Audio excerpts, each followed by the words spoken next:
Hi friends! Thanks for tuning in.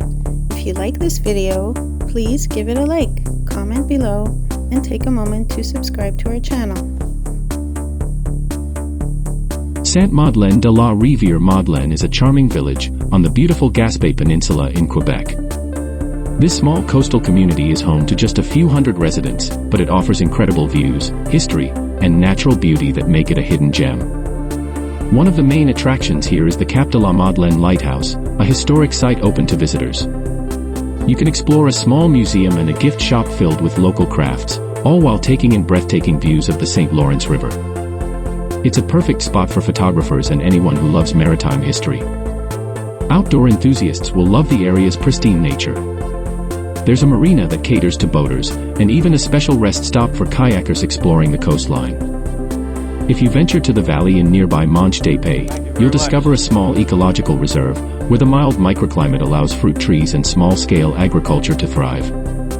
Whether you're here for the scenery, history, or peaceful vibes, Sainte-Madeleine-de-la-Rivière-Madeleine, Quebec is a wonderful place to stop and explore.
Thanks for watching!